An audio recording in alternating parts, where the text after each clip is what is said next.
Nadie entró al aula, nadie vio la bibliografía. No les digo que las hayan leído, sino que hayan visto que está subido el Sí, material. profe. Sí. Sí.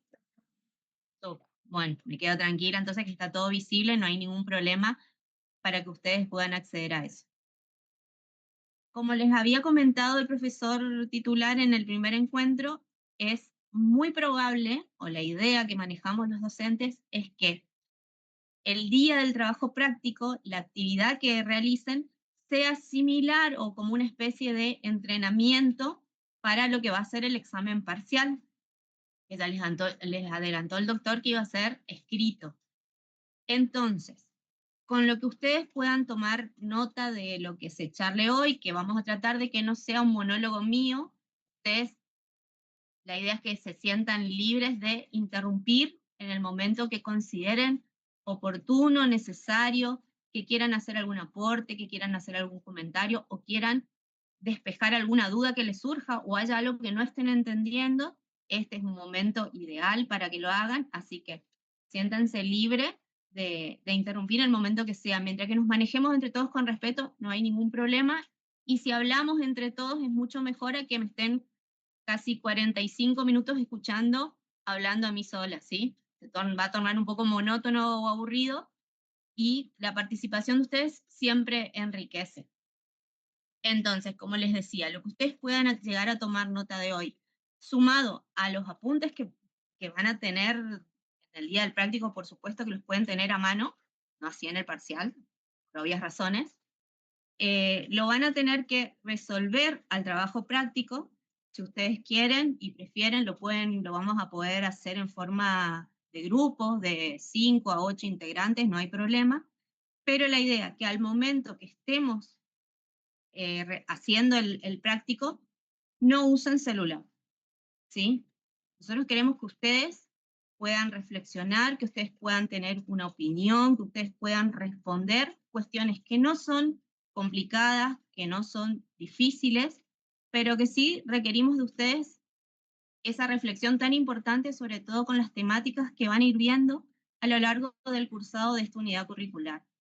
Hoy en día es muy fácil con un celular transcribir la consigna, y que el celular, por lo menos, no les digo que ustedes, no los considero para nada tontos, todo lo contrario, si avanzaron a esta instancia de la carrera es porque son personas que tienen un intelecto importante, porque son estudiantes, porque están muy avanzados en la carrera, pero sé que por ahí por cansancio, porque están agobiados, entendemos, todos fuimos estudiantes, no vayan por lo fácil, no copien, que no copien íntegramente, no se inspiren en la respuesta que les puede dar hoy en día cualquier tipo de ayuda que tengan desde el celular, y la idea es que ustedes se entrenen, ¿sí? Porque al momento del parcial, por supuesto que no van a tener los apuntes, y mucho menos un teléfono.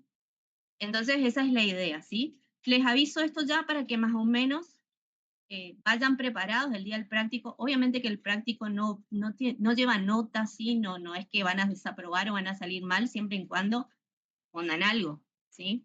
Pero para que no les tome de sorpresa ese día y ya vayan armados con sus apuntes, con sus notas y demás. ¿Hay alguna pregunta que quieran hacer sobre eso? ¿O algo que no hayan entendido? ¿O algo que quieran decirme antes de empezar la clase? ¿Están todos de acuerdo con lo que yo les dije?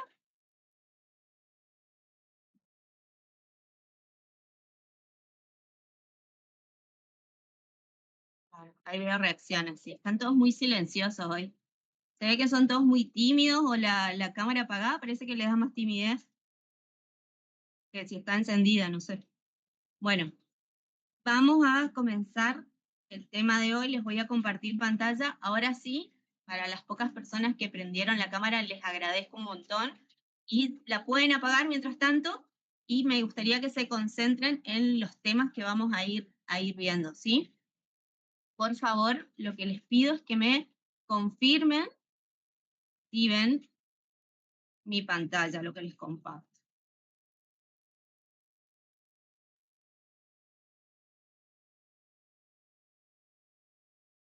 Sí, Ahí se profe, llega a ver se de ve. manera. ¿Se ve? Sí, se ve. Sí. Súper. Ahí está. Perfecto, ahí está. Gracias. Bueno, vamos a tratar de ir avanzando, porque el tema de hoy es prácticamente un tema que es la base de todo lo que van a ver durante el cursado de esta unidad curricular. Es un tema que por ahí puede parecer un poco abstracto, pero la idea es que todo lo que vayamos viendo, ustedes lo traten de relacionar con la futura práctica profesional que van a realizar, ¿sí? Vamos a ver un poquito de lo que es la ética en su generalidad y luego vamos a conversar sobre específicamente lo que es la ética profesional, ¿sí? O sea, orientada al ejercicio de la práctica, en este caso, odontológica.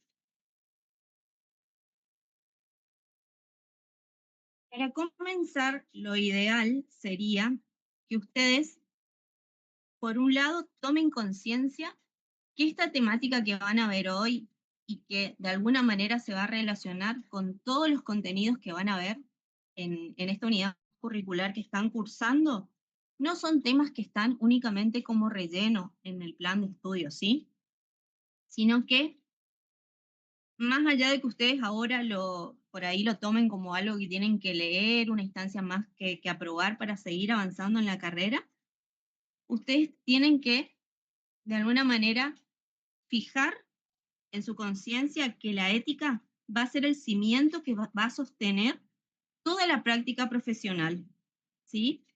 Eso es importante que ustedes a partir de hoy tomen conciencia y tomen noción de eso.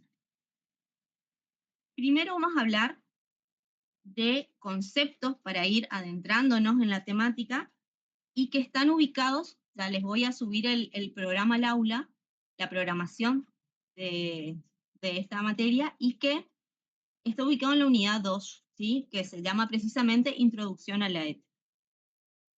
Para comenzar, yo les armé la clase, van a ver que ahí dice bloque 1, está dividida en 8 bloques la clase, pero esto es únicamente a manera didáctica, o sea, es la forma en que yo encontré la organización más sencilla para tratar de explicarle los temas que están en la bibliografía. No sigue el mismo orden de la bibliografía, no lo van a encontrar de la misma manera, pero sí los temas, por supuesto, van a ser los mismos, ¿sí?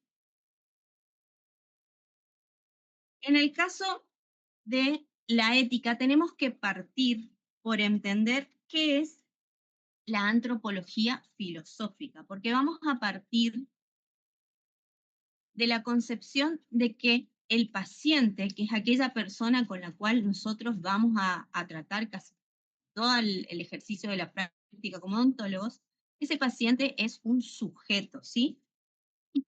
¿Qué ciencia estudia al ser humano o al sujeto como individuo, al hombre en sí? Esa es la antropología filosófica. Y para entender mejor, vamos a definir de dónde vienen estas palabras antropología y filosofía, ¿sí? Antropología viene del griego antropos, que significa hombre, entendiéndose hombre no en el sentido masculino de la palabra hombre-mujer, sino en el sentido de referirnos al sujeto, a la persona, al ser humano, ¿sí? En este sentido, la antropología filosófica es la reflexión racional que se hace sobre el hombre, o sea, sobre la persona, sobre el ser humano. Es una disciplina que va a estudiar al ser humano, pero no como un algo, sino como un alguien. Por ser sujeto de estudio la persona, el ser humano, tengamos en cuenta que no solamente somos personas, un conjunto de células, una biología, una fisiología, una anatomía. Somos sujetos, somos un alguien que gozamos de una identidad, de una historia y de una dignidad, que es lo que vamos a explicar en un ratito. Entonces, el objeto de estudio en la antropología filosófica es al mismo tiempo el sujeto que investiga, ¿sí? Es de alguna manera investigarnos a nosotros mismos como seres humanos. Entonces, en la antropología filosófica, no estamos reflexionando sobre un objeto de estudio que nos resulte extraño, ¿sí? O desconocido, sino que todo nuestro análisis lo vamos a realizar desde nuestra propia realidad como seres humanos. Entonces, la finalidad de esta ciencia es reflexionar acerca del hombre y poder encontrar o entender la verdad de nuestra propia realidad. Como seres que tenemos conciencia, ¿sí? Que tenemos una existencia limitada, ¿sí? Que tenemos dignidad, como ya vamos a explicar en un ratito, y que, como lo decía un filósofo que es muy estudiado, quienes se dedican a esta rama de la ciencia, que el hombre es el término de las criaturas. Lo que quiso decir Santo Tomás de Aquino acá es que el hombre es lo más perfecto de la creación, ¿sí? Ahora, otro concepto importante de entender es el de la filosofía. Viene del término philos, que significa amor, y sofía, que significa sabiduría. Entonces, básicamente, filosofía significa amor a la sabiduría. Ahora, ustedes me pueden decir, pero profesora, ¿qué tiene que ver la filosofía con la odontología o de qué me sirve a mí filosofar en odontología? Primero vamos a ver genéricamente, ¿sí? ¿A qué nos referimos cuando hablamos de filosofar? Filosofar básicamente es una actitud de vida, es una actividad voluntaria. La naturaleza propia del hombre que tiene curiosidad, ¿sí? Curiosidad por descubrir la razón de las cosas, la causa de las cosas, por qué las cosas en el mundo son como son o suceden como suceden. Para explicarnos por qué se nos da por filosofar a las personas, vamos a recordar a pensadores clásicos que vamos a nombrar en un ratito. Alguna vez los habrán escuchado, autores como Platón, como Aristóteles, como Sócrates, ¿sí? Y que desde la Grecia antigua, hace miles de años, ya postularon y ya de alguna manera trataron de explicar por qué personas filosofan, ¿sí? Y lo que de alguna manera formularon es que existen tres razones, tres causas o motores que encienden esta necesidad de filosofar. ¿Cuáles son estos tres motores? Son el asombro, la duda y las situaciones límites, ¿sí? Por ahí, una razonar o pensar o tratar de entender algo, una cuestión, cuando tenemos el sentimiento de duda, puede ser que a ustedes les resulte un poquito más familiar, ¿sí? Cuando ustedes tienen alguna indecisión, tienen que tomar alguna decisión importante en su vida, probablemente se sientan a pensar qué es lo mejor, qué conviene, qué no conviene. ¿Es así o no? ¿Me estoy equivocando? ¿Lo hacen o no? Cuando tienen que tomar, por ejemplo, el día que decidieron estudiar esta carrera, ¿lo pensaron en algún momento, fueron impulsivos y se inscribieron de una en la facultad? ¿Qué hicieron? Si alguno me quiere comentar. ¿Todos se inscribieron por impulso en la carrera? ¿O todos querían ser odontólogos de chiquititos? No, ¿Y qué hicieron? ¿Pensaron, evaluaron? ¿Qué hicieron ante la duda? ¿Lo charlaron con alguien? analizamos distintas propuestas. Seguramente. ¿Vieron también los pros, los contras? ¿Vieron las posibilidades, si se podía o no? ¿Sí? Un montón de factores influyen. Entonces la duda por ahí es algo que a ustedes les puede resultar más familiar, entender que es un motor del pensamiento, un motor de buscar una razón, ¿sí? Ahora, ¿qué pasa con el asombro y con las situaciones límites? ¿Sí? Por ahí uno puede pensar en el asombro como cuando algo a uno lo deslumbra, ¿sí? Puede ser, por ejemplo, si alguno tiene la posibilidad de viajar a un lugar y observar algún paisaje, alguna maravilla, ¿sí? Algún fenómeno de la naturaleza, por así decirlo, que los deslumbra. Y el asombro es un motor del pensamiento, nos hace pensar de dónde viene esto, quién creó esto, ¿sí? Ahora, sin embargo, si yo les digo, en la práctica de la profesión, ¿sí? Cuando ustedes el día de mañana van a estar ya en una rutina, en una agenda de pacientes, ¿sí? Con los tiempos corriendo, cansados, ¿ustedes creen que van a encontrar un tiempo para el asombro desde el punto de vista del pensamiento, de filosofar, de preguntarse por las cosas? ¿Creen o no que les va a suceder, que les puede suceder asombrarse? ¿Qué creen? ¿Les parece o no? Sí, profe, todo el tiempo. ¿Todo el tiempo te parece que todo el tiempo te vas a asombrar?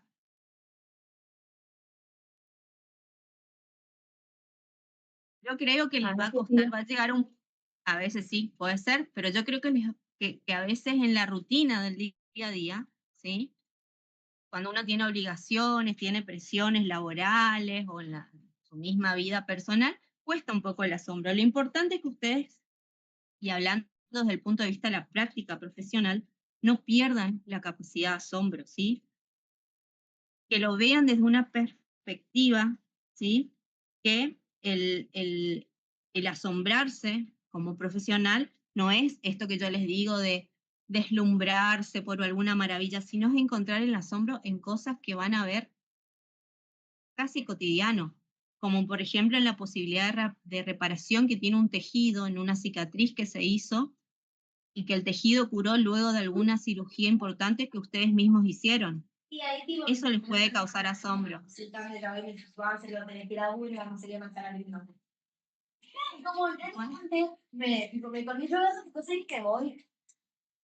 Castillo, Tadeo, si podés silenciar por favor tu micrófono, te voy a agradecer. Bueno, continuando entonces con el tema del asombro, ¿sí? La idea es encontrar fascinación, de alguna manera, ustedes el día de mañana en la práctica, en las cosas que ustedes mismos van a ir realizando a los pacientes y cómo eso se va a ir resolviendo o solucionando, ¿sí? Respecto a las situaciones límites también le puede pasar y les va a pasar, ¿sí? Por ejemplo, un paciente que les llega de urgencia, ¿sí? Con un dolor enorme por una pulpitis muy avanzada, ¿sí?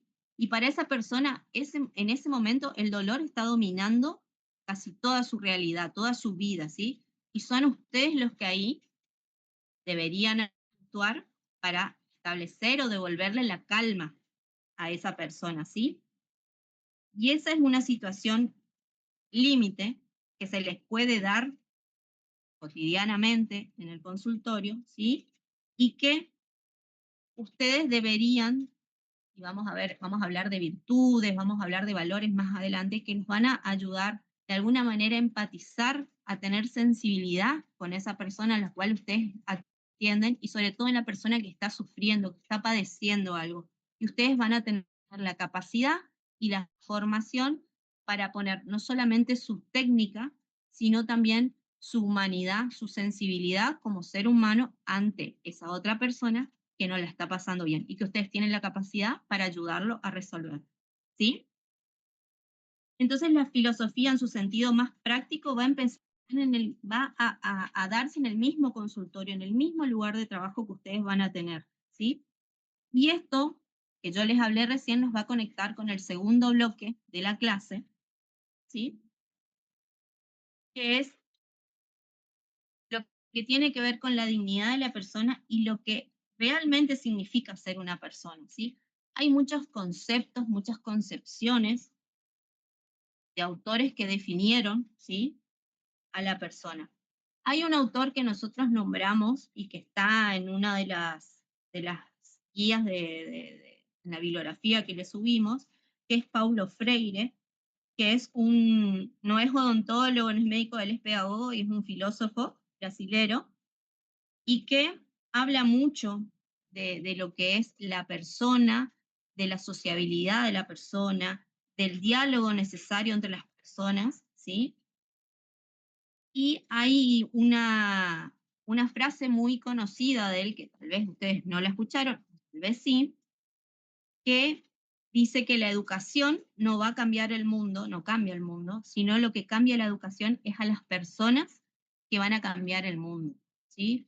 Muchas veces a los docentes que se forman, ¿sí? Para ser especialistas en docencia universitaria nos hacen mucho estudiar a Freire, pero ustedes, si bien no se vayan a dedicar a la docencia y hagan una práctica clínica, les sirve tener en cuenta autores que postulan estos pensamientos, estas reflexiones, porque el día de mañana ustedes van a estar en un consultorio y de alguna manera van a educar a ese paciente, ¿sí? No se tienen que limitar solamente a resolver una cuestión técnica una cuestión que se quede únicamente en lo que es una reparación, un restablecimiento de alguna dolencia que tenga el paciente, sino también en educar para que ese paciente tenga hábitos saludables, para que haga modificaciones necesarias en su rutina, que tenga que ver con la limpieza, con la alimentación, etcétera, que ustedes con sus conocimientos van a poder ayudar a esa persona para que esa persona mejore su estado de salud, ¿sí? Por eso hablamos un poquito de lo que es la educación, más allá que ustedes no se desempeñen como docentes. Otra cosa que dice Freire es que el ser humano no está solamente en el mundo, ¿sí? Sino que el ser humano está con el mundo, ¿sí? Está en una relación. Nosotros no somos un objeto que estamos por estar, no somos como una silla, como un árbol, ¿sí? Somos un sujeto, ¿sí? Que nos vamos a interrelacionar con otros seres humanos, con el medio que nos rodea, ¿sí? Y que esa relación, sobre todo la que tenga que ver con otras personas, se va a construir a través del diálogo, ¿sí? Y cuando habla del diálogo o habla de las relaciones que se dan en una sociedad, ¿sí?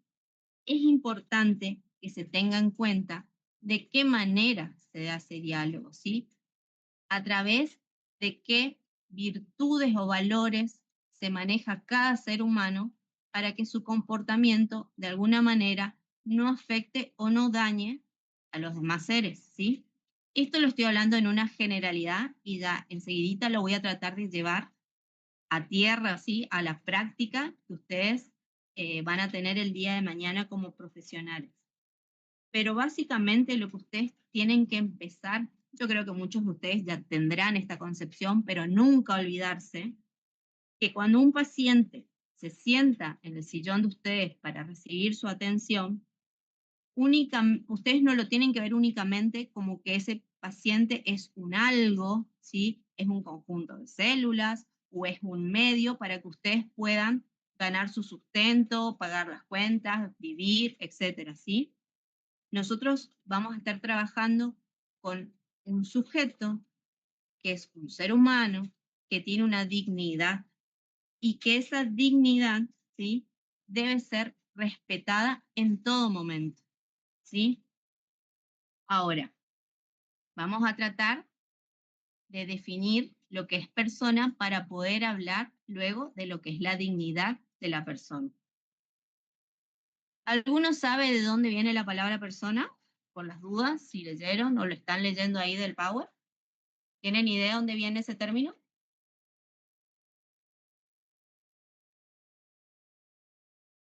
Bueno, espero que no estén todos dormidos y espero que estén solamente tímidos, que estén escuchando, porque si no, el día del práctico y el día del parcial, ojalá que nos sorprendan positivamente de que prestaron atención y que leyeron mucho. Sí, Persona, ¿sí? ¿Están reescuchando? Bueno, espero que estén reescuchando, porque estoy tratando de hacerle lo más interesante que puedo a la clase con este tema, que es un tema sumamente abstracto. Y para ustedes que vienen de materias que por ahí son mucho más prácticas, entiendo que esto es como a veces una cachetada que te cambia un poquito el panorama de lo que vienen leyendo, pero forma parte de su formación como odontólogos. Persona viene de el término, como tienen ahí, prosopon o prosopon, depende de cómo lo quieran pronunciar, ¿sí?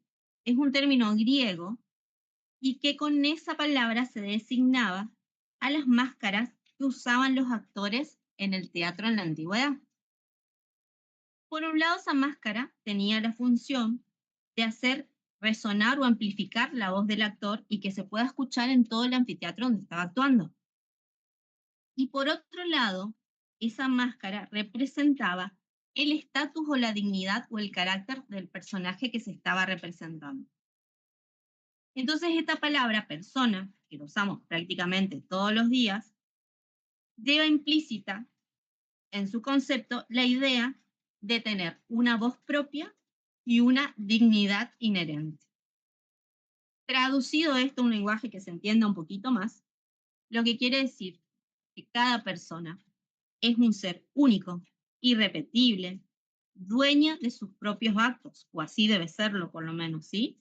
Y esto es gracias a la inteligencia que posee cada ser humano, ¿sí? Cuando hablamos de la persona como naturaleza humana, vamos a ver que está formada por dos dimensiones. Una dimensión corporal, que es evidente por la autopercepción o propercepción que uno tiene de su cuerpo, y por otra dimensión que es la espiritual, y que esto tiene que ver con con aquello relacionado a la inteligencia, a la capacidad de razonar, a la capacidad de tener sentimientos, ¿sí? Una espiritualidad propia del ser humano. No hay que confundir la palabra, cuando hacemos referencia a la palabra persona, con personalidad, porque personalidad es la forma o el modo que tiene la persona de adaptarse al medio, a la información que recibe y en base a eso actúa, reacciona o se comporta, ¿sí? Es diferente de lo que queremos decir con persona, porque persona es una sustancia individual, o sea, una dimensión corporal de naturaleza racional, una dimensión espiritual. ¿Qué quiero decirles con esto? Que por un lado la persona es una sustancia, es la esencia, ¿sí? Es la existencia en sí de la persona en un tiempo y en un espacio, porque acuérdense que no somos seres que vivimos eternamente, sino que estamos limitados en un tiempo de espacio, en nuestra vivencia.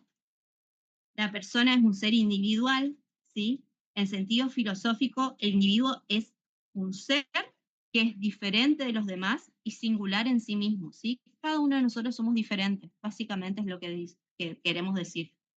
Y tiene una naturaleza racional, ¿sí? O sea, que tiene inteligencia, es capaz de decidir, de ser dueña de sus actos, ¿sí? Hasta acá, ¿cómo vamos? ¿Estamos perdidísimos o algo van entendiendo lo que yo les estoy diciendo? ¿Cómo vamos? Se entiende, profe. Se entiende, ¿Se profe. entiende? Si no, por favor me preguntan o si quieren que repita algo, yo no tengo ningún problema. Yo lo que quiero tratar es que si bien ustedes no van a salir sabiendo todos los conceptos ahora, pero que los entiendan, ¿sí? Bueno, de esta naturaleza que tiene la persona va a derivar la dignidad y nos van a escuchar hablar de dignidad de acá en adelante en casi todos los encuentros, en casi todas las temáticas van a ver que se habla de dignidad y después cuando cursen la unidad curricular de odontología legal y forense, otra vez volvemos a hablar de dignidad. Así de importante es, ¿sí?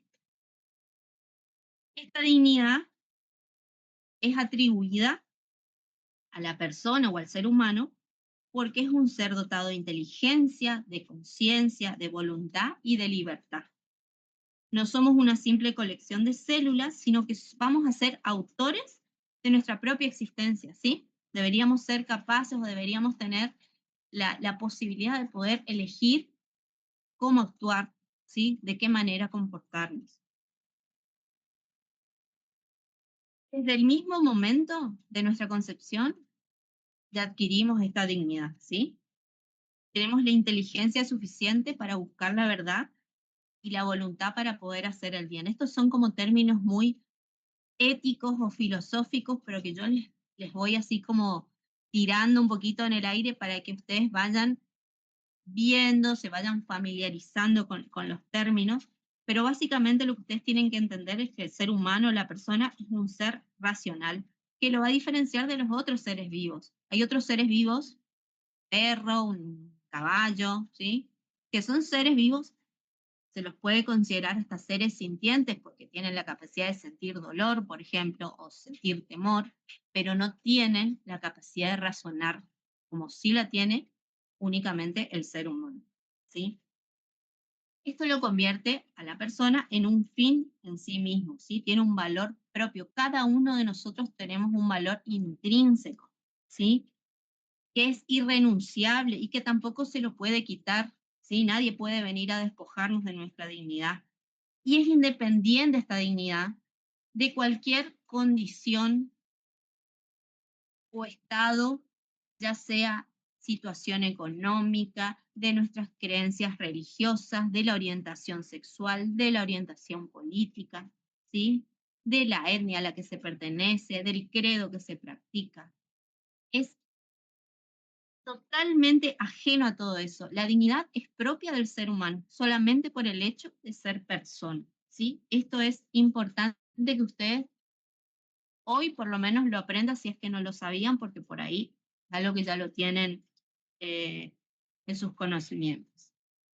Ahora, si ustedes alguna vez, o en la escuela, en el colegio, cuando tuvieron la materia historia, habrán visto que tanto en el pasado como en la actualidad misma, hay hechos o situaciones que están incluso provocadas por los mismos seres humanos, por ciertos seres humanos, y que de alguna manera avasallan la dignidad de las personas. ¿Qué situaciones a ustedes se les viene a la mente que sean hechos que se lleven por delante o atropellen la dignidad de alguna persona o de algún grupo de personas? ¿Qué les parece? ¿Qué piensan ustedes como seres pensantes que somos? ¿Qué creen? A ver, alguien que me diga un ejemplo. La discriminación, profe, ¿puede ser? Sí, perfecto. ¿Qué más? ¿Ustedes ven las noticias? ¿Están al tanto de lo que está pasando en el mundo? La Profe, en las exclusión, profe. guerras. Ahí justo me hablaron dos y no entendí lo que me dijeron, que me hablaron al mismo tiempo. En las guerras, profe, por ejemplo, que En se las van pasando guerras. los perdones, van perdiendo sus casas, su identidad, porque tienen que adaptarse al nuevo lugar donde van a habitar. Con el campo Perfecto. de Sí, concentración pierden todo, tienen que, sí, se sienten indignos porque tienen que vivir, entre comillas, digo, vivir de caridad. sí, exactamente. Porque se avasallan todos sus derechos, porque de la dignidad van a venir, si bien esto no lo vamos a estudiar ahora, lo van a estudiar cuando estudien legal, van a venir los derechos humanos, ¿sí? De la propia dignidad por el ser persona, por el solo hecho de ser humano, uno tiene un montón de derechos. Y si bien acá en ética no hablamos de la parte de las leyes, ¿sí? Parte jurídica, en la ética la dignidad es como el principio, el respeto a la dignidad es como el lema para tener un comportamiento ético, ya sea en la vida y en lo que a nosotros nos interesa acá, impartirle a ustedes o tratarles de hacer reflexionar a ustedes en lo que va a ser la vida profesional de ustedes para con sus pacientes y para con otros sujetos con los que se van a relacionar en el ejercicio de la profesión, ¿sí? Entonces, es innegociable el respeto a la dignidad humana, ¿sí? Cuando hablamos de algo digno, por supuesto que estamos hablando de que algo es valioso por sí mismo, ¿sí? Y eso reclama reconocimiento, aceptación y un respeto que debe ser absoluto e incondicional, ¿sí? Bueno, ahora arrancando el bloque 4, recuerden que esto es solo a manera de organización de la clase, esta división en bloques, podemos decir que se observan manifestaciones de la dignidad en la sociedad, ¿sí? En la vida humana que se agrupa y se organiza en sociedades. Tenemos que tener presente y recordar, esto seguramente ya lo saben, que el hombre, el ser humano, es un ser gregario. ¿Qué quiere decir que sea gregario el hombre? ¿Saben ese concepto, esa palabra qué significa? No, profe. No, profe. Bueno, lo que quiere decir es que la persona busca vivir en grupos, ¿sí? Busca agruparse. En un principio y en la antigüedad, este agrupamiento más que nada era por una necesidad de sobrevivir, sobrevivir a animales salvajes, porque se vivía en unas condiciones que no eran con las comodidades que hoy en día tenemos. Pero el hombre continúa con esta actitud de agruparse y de organizarse en comunidades o sociedades, porque el hombre entiende en su evolución que organizándose de esta manera puede desarrollarse, ¿sí? Puede realizarse y tratar de buscar el bien común, ¿sí? Es como sería una idea de que entre todos nos ayudamos y colaboramos para que cada uno de nosotros pueda lograr sus aspiraciones, ¿sí? Y entre todos se construya un bien común. Pero esto en la práctica diaria no es tan así, tan ideal o tan romantizado, ¿sí? Tenemos otra realidad hoy en día. Hoy en día y hace en la historia del hombre se ve que en el mundo no vive en una armonía constante, ¿sí? Si siempre, más que nada, hay conflictos. Por ejemplo, en el aspecto de la política, ¿sí? Que es una dimensión, una manifestación de la dignidad del hombre, la política, no sé ustedes qué concepto tienen de la política, de las normas que implementan sobre todo los gobiernos, lo que pasa en el mundo, lo que pasa en Argentina. Sin entrar en eso, lo que sí podemos decir de la política es que es una actividad muy noble, ¿sí? ¿Cuándo es noble? Cuando se realiza con su verdadero espíritu, ¿sí? Que es el espíritu de servicio, ¿sí? Las acciones de quienes gobiernan deberían ser a favor de los individuos para que son gobernados, ¿sí? Y no al revés. El gobernante no tiene que lucrar o tiene que obrar para obtener un beneficio propio, sino que está al servicio de la comunidad a la cual esa comunidad le dio este poder de gobierno, ¿sí? En la esfera de la economía es similar. El hombre debería ser un engranaje en un sistema que supuestamente debería funcionar administrando recursos que puedan satisfacer las necesidades de los demás, ¿sí? De todos. Pero cuando la rentabilidad pasa por encima del bienestar, ¿sí? Cuando algunos buscan ganar más, se paga menos o hay menos trabajo, ¿sí? El trabajo también es un derecho de las personas, ahí el sistema falla, hay falencias. En cuanto a la dimensión del trabajo, hay que entender que el trabajo es mucho más que una ocupación que uno tiene de adulto de manera obligatoria, salvo que sea millonario, bueno, pero el hombre común tiene como esta obligación llegado un momento en su vida donde tiene que subsistir, tiene que pagar sus gastos, tiene que vivir, que sobrevivir, mantener una familia, y esto se debe ver de una perspectiva mucho más profunda, ¿sí? El trabajo en sí es un derecho y es una obligación moral. Si lo vemos al trabajador no como un instrumento, sino como un colaborador y que cada trabajador de alguna manera aporta a ese bien común que es el objetivo de por qué uno vive en sociedad, ¿sí? Trabajar es una vía o un modo indispensable de conectar de manera solidaria, ¿sí? Con los demás y a su vez desarrollar el propio potencial de cada uno. ¿Sí? Ustedes el día que se reciban, ustedes se formaron, evolucionaron, se desarrollaron en un aspecto académico, ¿sí? Ustedes van a tener una profesión, pero a su vez ustedes el día que van a llevar a la práctica todo lo que aprendieron, más allá que les va a servir a ustedes para subsistir, ustedes van a estar aportando a esa sociedad, con lo que aprendieron, con lo que saben y lo que se supone que a ustedes les gusta hacer y que eligieron para dedicarse durante su vida. Bueno, vamos al siguiente bloque, ¿sí? El bloque 5, donde vamos ya a adentrarnos en la ética un poquito más específicamente, volviendo a lo que hablamos recién, que el hombre al ser un ser gregario se organiza en grupos, sociedades, en comunidades, que esto contribuye, como ya les dije, a mejorar la vida de cada uno y la vida de todos en general, ¿sí? Pero esto de querer lograr las metas, de desarrollar cada uno su propio proyecto de vida, y que lo hace en compañía de otras personas, personas que uno elige rodearse y personas que forman parte de la sociedad, que a las cuales por ahí uno no tiene un vínculo cercano, pero sin embargo, el hecho de que cada uno de nosotros estemos buscando nuestro propio desarrollo personal, puede ser que generemos actitudes o que los demás generen actitudes que pueden causar conflicto, interferencias, alterar este vínculo armónico, ¿sí? Que se supone que debe estar en todo grupo para que ese grupo persista, ¿sí? Y que no se desaparezca o que no se disperse. Entonces, esto hace que sea necesario de alguna forma lograr acuerdos, ¿sí? Y establecer pautas o normas de comportamiento que digan esto se puede hacer, esto no se debe hacer, ¿sí? Para tener un orden en ese grupo de personas. De esta manera van a ir surgiendo las normas éticas en un principio, ¿sí? Porque hay un comportamiento que se vuelve costumbre, que se repite, que se considera como bueno o positivo, ¿sí?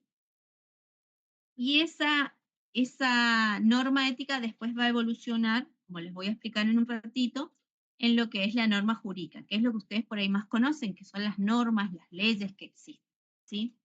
Pero antes de hacer eso, la forma de poder conocer o poder llegar a un conocimiento que nos diga cuál es el comportamiento adecuado, de qué manera la conducta del hombre se tiene que dar para que sea considerada buena, que sea positiva, para que contribuya a ese bien común.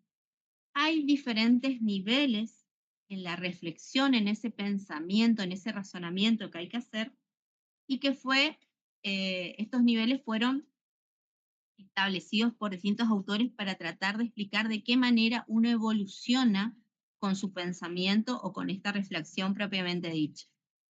Se supone que todas las personas, ¿sí?, partimos de un nivel pre-reflexivo, que es el nivel 1, que si ustedes están viendo la presentación es el nivel que está más abajo en esa escalera que está representada, para llegar a la reflexión ética propiamente dicha, que sería un nivel más avanzado, ¿sí?, de razonamiento. Ahora, yo voy a tratar de explicarle cada uno de estos niveles con un ejemplo a manera que me puedan entender. Vamos a tener un nivel pre-reflexivo, que sería el nivel más básico que tiene una persona en su razonamiento, donde hay precisamente ausencia de reflexión propia, ¿sí? Acá la persona acepta y cumple las normas o las pautas de comportamiento simplemente porque así se dice que hay que hacer o que hay que comportarse, ¿sí? Sin cuestionarlas. Un ejemplo para que ustedes más o menos entiendan sería, por ejemplo, ustedes como estudiantes que ya están haciendo prácticas y que siguen, por ejemplo, estrictamente el protocolo de bioseguridad. Ustedes saben que tienen que hacer con el instrumental que van a usar con sus pacientes. Pero solamente lo hacen porque la facultad así se lo impone o porque tienen miedo, como esto hay que hacerlo así, que si el docente advierte que ustedes no esterilizaron, los desaprueben el práctico, los eche de la clínica, etc. Únicamente lo hacen porque saben que hay que hacer así o porque tienen miedo de tener una sanción si no lo cumplen. Únicamente por eso. Si vamos al nivel siguiente, que evoluciona un poquitito en la reflexión, acá se toma conciencia, ¿sí?, de que existen otros puntos de vista, ¿sí?, cuando se les plantea una situación que no saben cómo resolver. Y acá esta reflexión va a responder a la pregunta, ¿qué se debe hacer?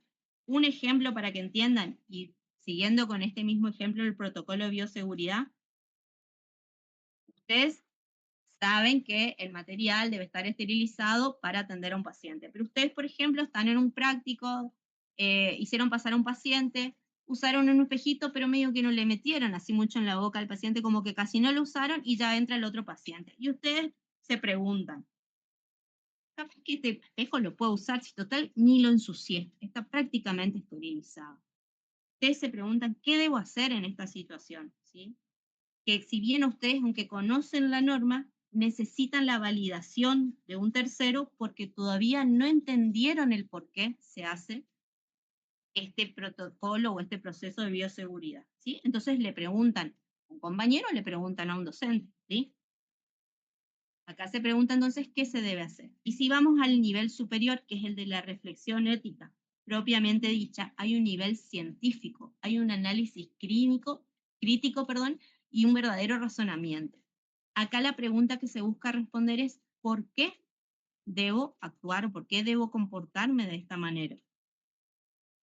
Siguiendo el mismo ejemplo, acá serían ustedes como estudiantes aplican o respetan todas las normas de bioseguridad, ya no porque solamente es lo que saben que hay que hacer, o no solamente porque tienen miedo a que tener una sanción o que el docente los eche del práctico o les invalide el práctico que están haciendo, sino porque entendieron el fundamento de por qué existe la bioseguridad, que es una protección a ese paciente por respeto y por una cuestión biológica que ustedes la pudieron integrar y aprender.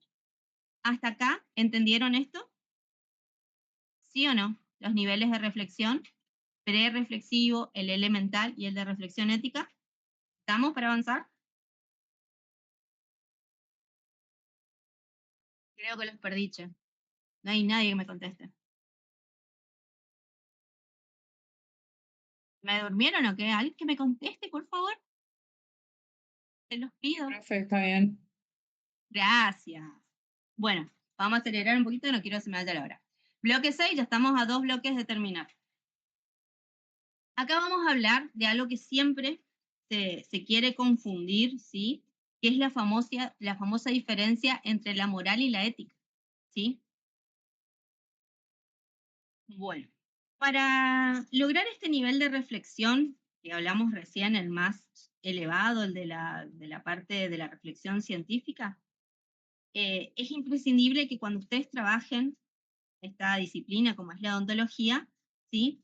Ustedes busquen una atención de excelencia que esté guiada, ¿sí? Por la vocación de servicio y por el respeto a esa dignidad que tiene el paciente. Para que algo esté bien hecho en odontología, sobre todo que es nuestro tema al cual nos abocamos, no basta solamente que ustedes tengan mucha teoría encima o mucha destreza manual, una buena técnica, sino que hace falta que tengan un buen criterio. Acá vamos a entrar en una cuestión de poder diferenciar qué diferencia hay entre la moral y la ética, porque muchas veces se la usan como sinónimos, pero hay una diferencia clara entre ambas. La moral es la moral vivida, la ética vivida, lo puramente práctico, el comportamiento cotidiano, ¿sí? Es el conjunto de reglas, normas, costumbres que nos van a decir qué debemos hacer, qué se debe hacer. Mientras que la ética en sí misma es la moral pensada, ¿sí? Es la reflexión, es dar un paso atrás o parar un momentito y reflexionar teóricamente sobre esas pautas de comportamiento para ver si tienen sentido o no, ¿sí? O si hay que cambiarlas. La moral actúa y la ética se pregunta por qué actuamos de esa forma. ¿Queda claro? Esto es algo que siempre se suele confundir y que ustedes deben tenerlo clarito desde ahora. Para llegar a comprender cómo los seres humanos tomamos nuestras decisiones y vamos creando nuestro criterio, debemos separar lo que es un acto humano de lo que es un acto moral. Un acto humano va a requerir 3 elementos básicos: el conocimiento, la voluntad y la libertad, ¿sí? Un ejemplo clásico es, por ejemplo, que a alguno de ustedes en una situación se le pone, o a una persona, se le pone un arma en la cabeza, se lo apunta con un arma en la cabeza y lo obligan a robar, ¿sí?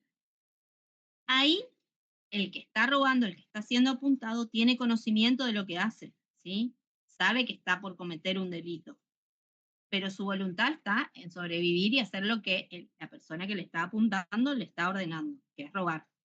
Entonces, a este acto le falta la libertad, ¿sí? Este tipo de acto humano, donde falta alguno de los elementos, ya sea el conocimiento, la voluntad o la libertad, no puede ser sometido a ninguna norma de moralidad. Entonces, la moral solamente juzga el acto humano en sí, ¿sí? Donde haya habido conocimiento, voluntad o intención y libertad para poder decidir, o sea, saber qué se hace, tener la intención de hacerlo y la libertad para decidir si hacerlo o no, ¿sí? Volviendo al ejemplo ese de los protocolos de bioseguridad, que recién les estuve explicando, ustedes saben que más allá de que es una orden o un protocolo que se aplica, que se enseña en la facultad, y ustedes deberían seguir el día de mañana como profesionales, una reflexión ética ustedes la van a hacer cuando entiendan o la dejen de ver a la aplicación de ese protocolo de bioseguridad, por darles un ejemplo, de que es una obligación o que es un requisito para evitar que el paciente denuncie o para evitar ser catalogado como un mal profesional o lo que sea, sino que ustedes entiendan, ¿sí?, el por qué se actúa como se actúa, ¿sí? Y que entiendan que es una forma de respetar y cuidar a ese paciente, ¿sí? Y eso sería una excelente aplicación de lo que es el comportamiento ético, ¿sí? En la práctica de la profesión, ¿sí? ustedes al reflexionar el por qué actúan como actúan y elegir comportarse a lo que dicta su criterio en base a sus valores, en base a las virtudes que van a ir cultivando como persona, ¿sí? Van a elegir cómo comportarse y van a decidir si lo hacen como un profesional de excelencia o no, ¿sí? Si van a actuar correctamente o no. Ahora, hay algo que por ahí uno se puede preguntar, si uno actúa con ética, con moral, frente a los demás, o cuando uno sabe que está siendo controlado o visto, o cuando nadie nos ve, ¿sí? Cuando estamos en una invisibilidad, que es lo que les va a pasar a ustedes el día de mañana en su consultorio. Hoy en día en la práctica tienen compañeros, tienen un docente que los está controlando, los está supervisando, pero el día de mañana ustedes es muy probable que estén solos en el consultorio y ustedes sean los que tengan que aplicar su criterio, los que tengan que tomar decisiones. Y hay un relato que ustedes lo van a poder leer en la guía, ¿sí?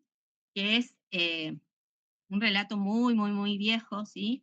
Que lo escribió Platón en su libro La República. Platón era un filósofo griego y que cuenta de un pastor, yo se los resumo así para no hacerla larga, un pastor que encuentra un anillo, ¿sí?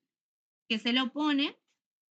Pastor es una persona ordinaria, común, o sea, un sujeto que no tiene nada relevante en su vida, encuentra este anillo, cuando se lo pone, se va a un lugar donde está con otras personas y al girar de una manera el anillo descubre que se hace invisible.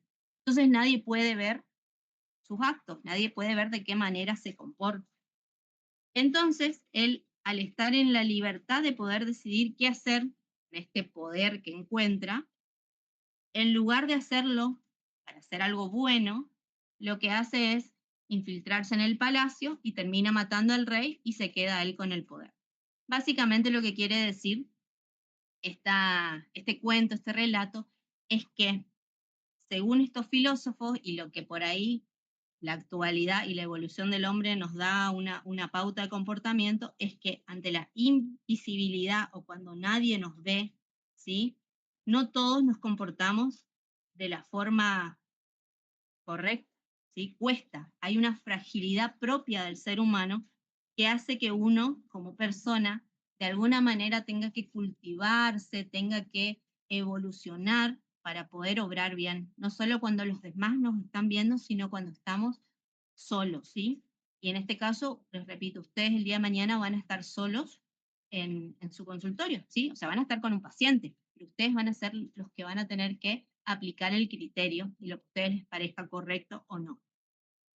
Hoy en día, este es un artículo que lo leí hace poco, que es muy interesante, si bien no tiene exclusivamente que ver con la odontología, pero es muy actual porque es de un filósofo chileno que vincula este mito o este relato del anillo de Giges con las tecnologías que hoy en día, que de alguna manera, como una analogía, cuando uno está detrás de una pantalla, cuando tiene acceso a una conexión y se puede registrar en una página web, en una red social, puede escribir lo que quiera, puede comportarse como quiere, ¿sí? En una cuenta trucha, una cuenta falsa y puede agredir. O sea, son más por ahí las personas que agreden o que son los típicos haters que hoy se dicen, ¿sí?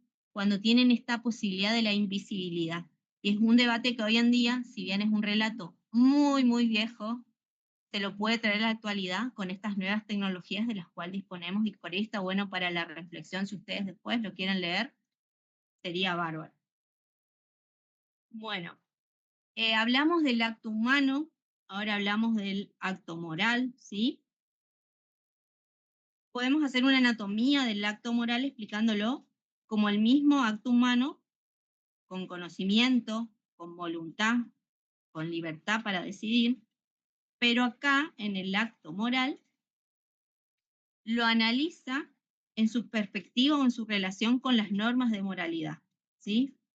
Acá el acto humano al responder a una norma moral, ¿sí? O al orientarse por una norma moral, se transforma en un comportamiento. ¿Cuáles son los elementos del acto moral? Los motivos o las intenciones, que es lo que a uno lo lleva a actuar, a comportarse de una forma. el fin, ¿sí? Que es lo que se persigue, lo que se busca, la decisión, la libertad para poder elegir, los medios, de qué manera voy a lograr lo que quiero lograr, ¿sí? El resultado, que es poder lograr el fin que se persigue, y las circunstancias, que son todo aquello, aquel contexto que rodea todos estos elementos, ¿sí? Acá les ejemplifico, les ilustro lo que hoy les nombré muy al pasar, que es cuando la ética se convierte en ley, ¿sí?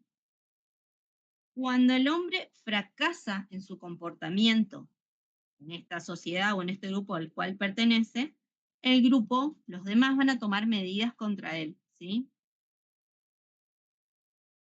Cuando hay una norma moral, o sea, una pauta de comportamiento, y esto pasa por una reflexión y se encuentra un fundamento, este acuerdo o esta norma que se impone pasa a ser una norma ética, ¿sí? Que es lo que ahí está ilustrado como ética normativa. Estas normas están contenidas en códigos, como vamos a ver en un ratito. Uno de ellos es el Código de Ética Odontológica, ¿sí? Y esta ética normativa, lo que se diferencia de la norma jurídica es de qué manera se la juzga, ¿sí? Y qué tipo de consecuencias tiene su incumplimiento.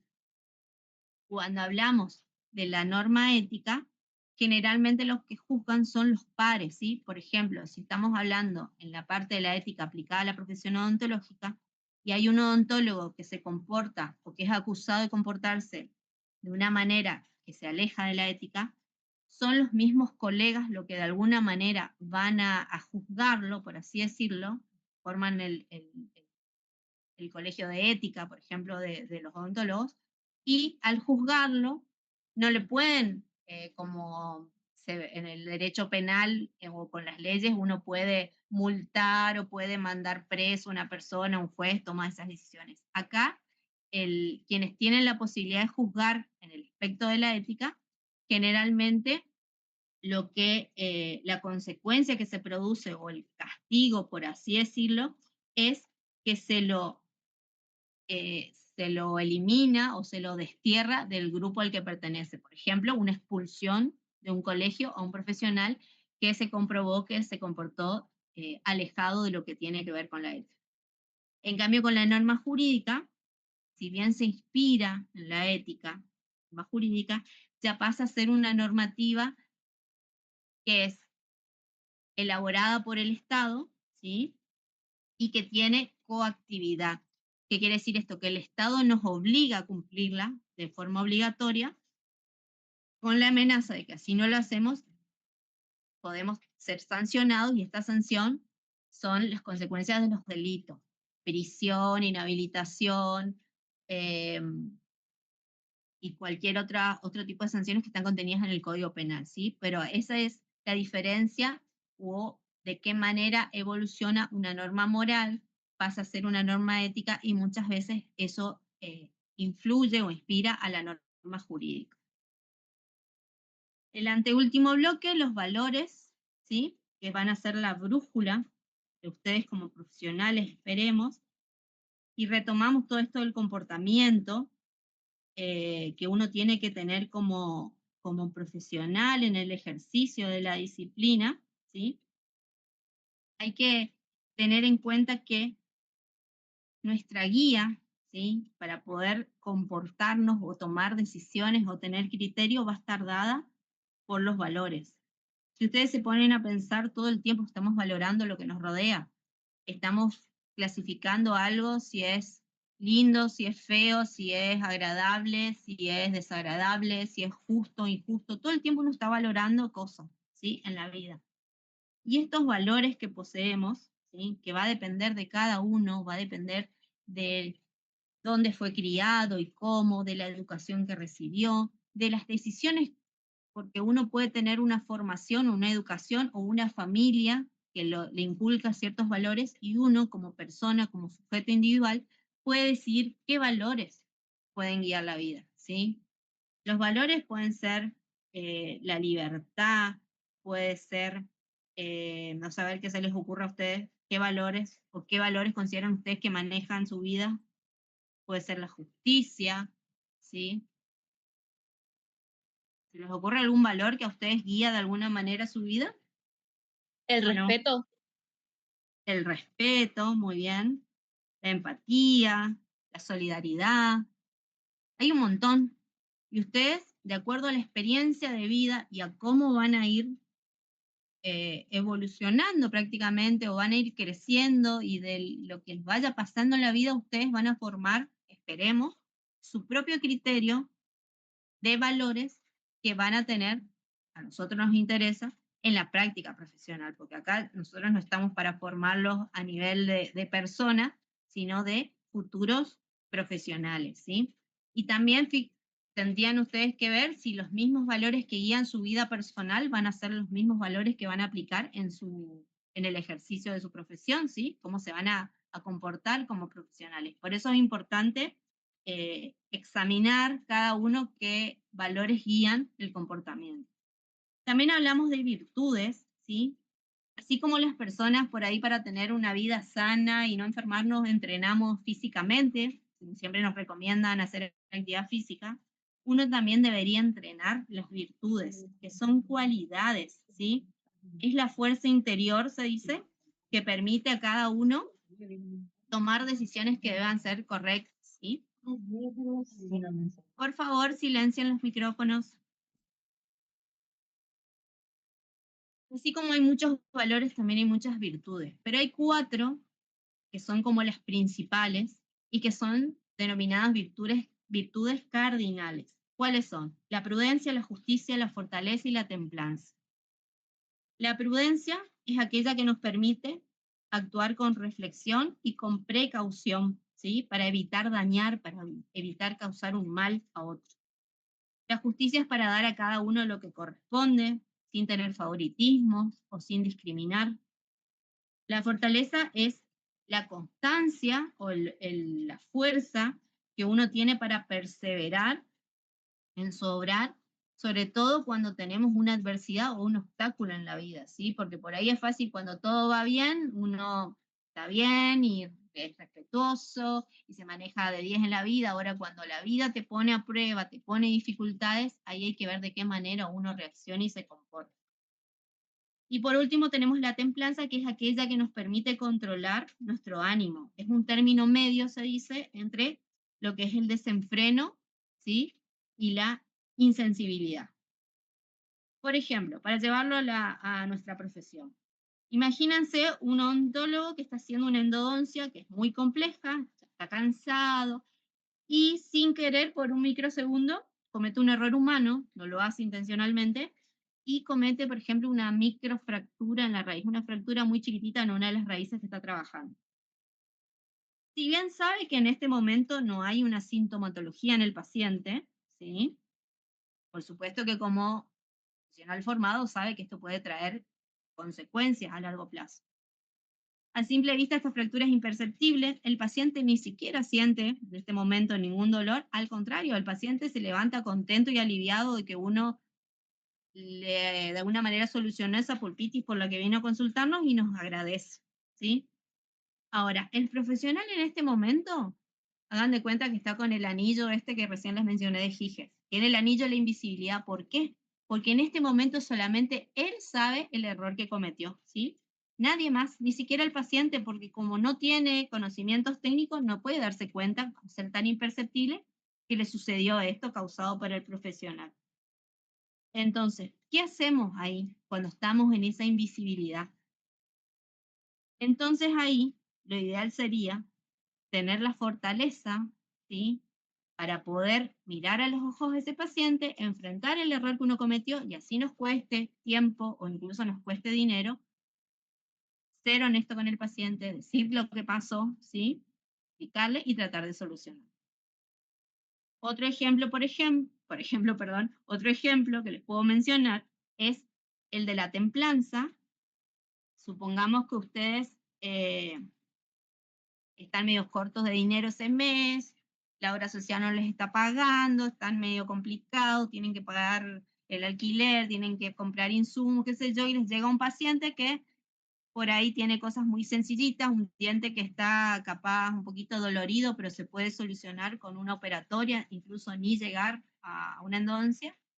Y uno dice, bueno, capaz que acá gano unos pesitos, este paciente me va a pagar en efectivo y le voy a decir nomás que le voy a sacar el diente y le voy a hacer un implante, ¿sí?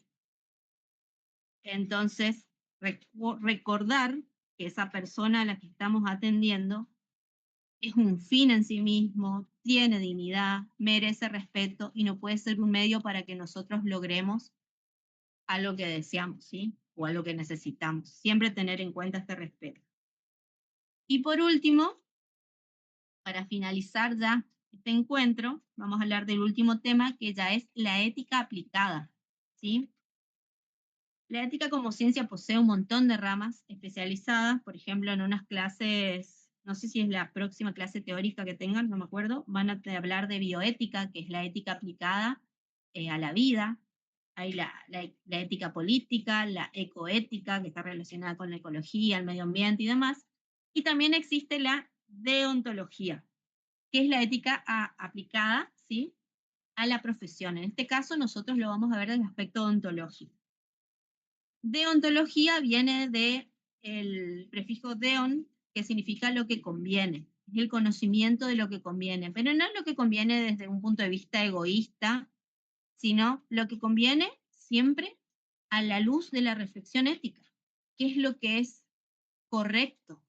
¿Qué es lo que es obrar para hacer un bien y evitar un mal? ¿Sí? Es adecuar el comportamiento o la conducta a los principios de la ética, ¿sí?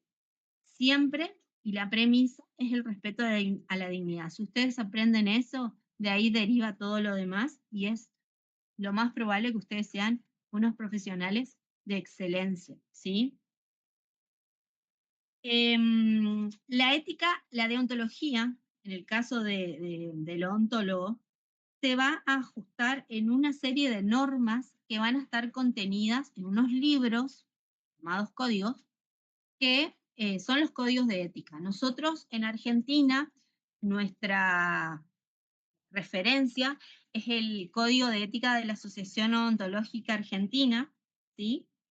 Y como hoy vimos la diferencia entre norma ética y norma jurídica, y por ahí la norma jurídica es como la que tiene más fuerza, la que tiene coacción, que estamos obligados a cumplir, la ética, por no tener ese tipo de consecuencias tan extremas como incluso poder ir preso o lo que sea, no deja de tener una importancia, ¿sí? O no deja de bajar realmente a la realidad de los problemas que se pueden suscitar en la práctica y de cómo se los deben resolver y de dar pautas de comportamiento para el profesional, ¿sí? Por ejemplo, estos códigos o este código de la Asociación Odontológica Argentina tiene normas éticas específicas que van a regular, por ejemplo, todo lo que tiene que ver con el secreto profesional, ya lo van a ver más adelante en qué consiste, cómo se lidia con otros colegas, ¿sí? Cómo se comporta uno, por supuesto, con el paciente o con el personal que tiene a cargo, ¿sí? Por ejemplo, algo que les va a pasar, y seguramente les va a pasar mucho en su consultorio. Viene un paciente que fue atendido en otro lugar, que puede ser la competencia, puede ser alguien que conocen, que no conocen, el profesional que le atendió. Ustedes lo examinan al paciente y ven que tiene un desastre lo que le hicieron, ¿sí? No sé, le fracturaron el diente, tiene una fractura radicular, no sé, imagínense una situación que ustedes les lleva a decir por reflejo, ¿quién le hizo esto a esta pobre persona? ¿Sí? Y por ahí van a tener la tentación, ¿sí?, de preguntarle al paciente, decirle, pero ¿quién te hizo esto? ¿Quién fue el bruto o quién fue lo que sea, el adjetivo que se les ocurra? Y eso es lo que código regula, ¿sí? Y prohíbe estrictamente desacreditar o criticar a un colega frente al paciente, ¿sí? Eso está expresamente previsto en el código. Ahora, se puede pensar que es un intento como de encubrir malas praxis, de tapar las macanas que se pueden mandar los odontólogos, pero eso no es el objetivo de las normas éticas que están en el código de deontología ontológica. Lo que tratan estas normas, ¿sí?, es de proteger a la profesión, ¿sí?, de proteger y salvaguardar la confianza que tienen la sociedad, las personas, con la odontología, ¿sí? Protege la odontología en sí, como disciplina, como profesión. Si a ustedes les pasa esta situación en el consultorio, que ven que realmente se pudo haber hecho una práctica que no es la correcta en el paciente, que sobró de forma inadecuada, impropia, o no se hizo lo que se debía, y ustedes quieren denunciar, hay canales, hay formas de hacerlo y de proceder, ¿sí? Pero nunca desacreditar a un colega enfrente del paciente. Bueno, por último, esto a manera de ilustración, ustedes no sé si saben que al momento de recibir el título, el día que se reciban, van a realizar un compromiso que es el juramento hipocrático, que es una promesa que todo profesional, sobre todo del área de la salud, realiza y que es un compromiso que uno asume y no es una simple repetición o un acto que se lo hace por hacer nomás, sino que es realmente eh, el compromiso de ejercer la vocación con la vocación para la cual, o la consagración al servicio, yo creo que es el motivo por el cual ustedes seguramente decidieron estudiar esta carrera, ¿sí? El texto original del juramento casi hoy no se usa en sí porque tiene unas palabras, unos términos y fue como ayornado o arreglado, pero no perdió su esencia, ¿sí? Ustedes en el material yo les había puesto una versión actualizada que está adoptada por la Asociación Médica Mundial, que es la Declaración de Ginebra, pero que básicamente es con este juramento ustedes van a asumir el compromiso de ejercer con ética, con honestidad, con la vocación al servicio, en la atención de los pacientes, con empatía, ¿sí? Y por supuesto, vuelvo a repetir, con el respeto tanto por la dignidad de esa persona y por el secreto profesional, ¿sí? Y también se comprometen a formarse, actualizarse constantemente y todo esto para ser profesionales de excelencia y con un comportamiento ético correcto y adecuado. Acá tienen un poco de la bibliografía, de todas formas en la guía está, en el material que está subido en el aula, tienen mucha bibliografía. Por las dudas que se haya ido. Y para cerrar la clase, no sé si hay algo que ustedes quieran preguntar, les quedó en el tintero, por ahí fui muy rápido y no lo llegaron a comprender. Sería una buena idea que en este momento ustedes aprovechen. No sé si hay algo que les quedó o alguna idea que quieran compartir o una opinión de todo lo que les hablé. A mí me gustaría que, les robo un último minuto, que después de todo lo que escucharon hoy, primero espero no haberlos mareado, me tuve que apurar un poquito porque este tema es largo, yo traté de acortarlo lo más que pude, pero intenté darle lo más posible de lo que es la unidad para que tengan una explicación, para que después cuando vayan a leer, tratar de que les sea lo más entendible posible todos estos contenidos, pero como reflexión final les quería decir que, como les dijo el doctor Monzón en el primer encuentro, que nos reta a veces a mí o a la doctora Belén, que le tratamos de chicos a ustedes, pero eso es por algo más que nada de cariño que lo hacemos, entendemos que son prácticamente colegas, están por una cuestión de tiempo y de materias, van a ser ya profesionales. Nosotros por una cuestión de edad, nomás un poquito más grande que ustedes, pero los consideramos ya unos cuasi profesionales básicamente. Entonces, para nosotros es muy importante que ustedes, si no lo hicieron antes, a partir de ahora, traten de pensar y de debatir, de charlarlo entre ustedes también, qué clase de profesionales quieren ser cuando comiencen a ejercer y cuáles van a ser los valores que van a guiar, cuál va a ser su brújula, ¿sí? Ya no hablando como personas, como sujetos que se dedican en su vida personal, que es un ámbito en el cual nosotros, por supuesto, no nos metemos, pero sí nos interesa que el día de mañana, como profesionales y nosotros con la responsabilidad que tenemos como docentes de la universidad, ustedes reflejen lo mejor de la odontología, ¿sí? Que si bien los errores se pueden cometer, el errar es humano, como dice la frase, ustedes tengan la brújula bien ubicada y que pueden hacerse cargo, sean responsables, tengan un criterio propio. Y hoy en día, con tanta tecnología disponible, tanto uso de las redes, que entendemos que por ahí no es que nosotros estemos en desacuerdo y mucho menos con la viralización que se puede hacer. El día de mañana ustedes lo pueden hacer en su consultorio de prácticas que realicen, de servicios que brinden, de que sea una manera de llegar a más personas para tener más pacientes, que lo que uno quiere es tratar de sobrevivir a partir de lo que estudió, es entendible. Pero lo que ustedes no se tienen que alejar nunca es de que lo que ustedes reflejen en las redes, ¿sí?